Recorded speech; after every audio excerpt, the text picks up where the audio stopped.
Saachi, and today I'm in the mood for poems.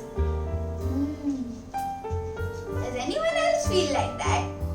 The poem that I'm reading today is called "And to Think That I Saw It on Mulberry Street" by Dr. Seuss.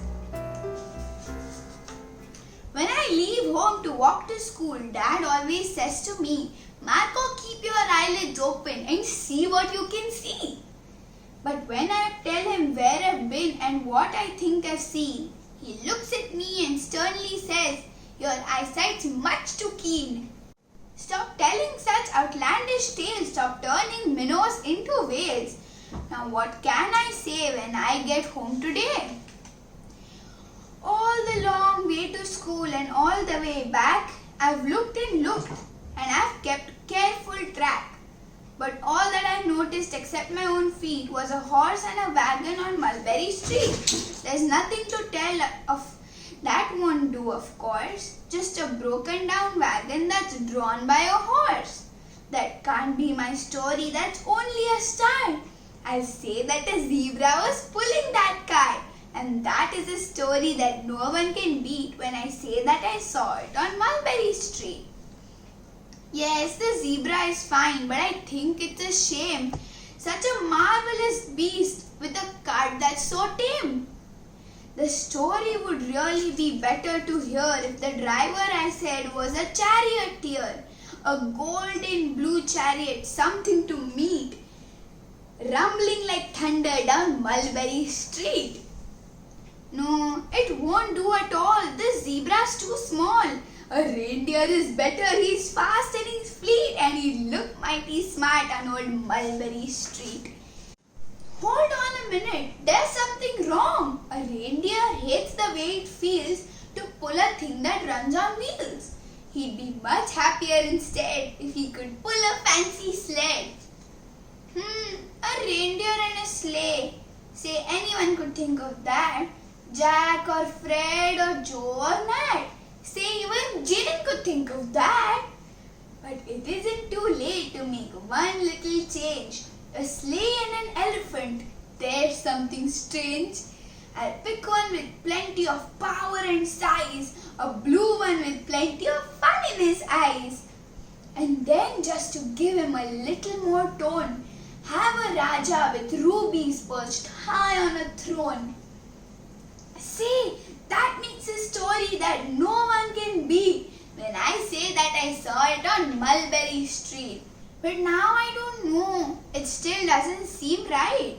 An elephant pulling a thing that's so light would whip it around in the air like a kite.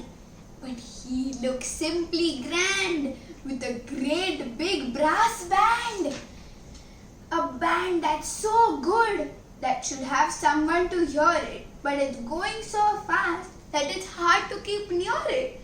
I'll put on a trailer. I know they won't mind if a man sits and listens while he's hitched on behind. But now, is it fair? Is it fair what I've done? I bet those wagons weigh more than a ton. That's really too heavy a load for one beast. And giving some helpers, he'll need two at least. But now what worries me is this. Mulberry Street runs into bliss. Unless there's something I can fix up, there'll be an awful traffic mix-up. It takes police to do the trick, to guide them through where traffic's thick. It takes police to do the trick. They'll never crash now, they'll race at top speed with Sergeant Mulvaney himself in the lead. With a roar of its motor, an aeroplane appeared and dumped out confetti while everyone cheers. And that makes a story that's really not bad. But it still could be better. Suppose that I add a chinanimum who eats with sticks, a big magician doing tricks, a 10-footed beard that needs a comb, no time for more, I'm almost home. I swung round the corner and dashed through the gate. I ran up the steps and felt simply great. For I had a story that no one could beat, and to think that I saw it on Mulberry Street. But Dad said quite calmly, just draw up your stool and tell me the sights on the way home from school. There was so much to tell, I just couldn't begin. Dad looked at me sharply and pulled at his chin. He frowned at me sternly from there in his seat. Was there nothing to look at? No people to greet? Did nothing excite you or make your heart beat? Nothing, I said, as growing as red as a beet, but a plain horse and wagon on Mulberry Street. Did you like young Malco's lovely little story? If you did, then don't forget to like, share and hit the subscribe button. Thank you.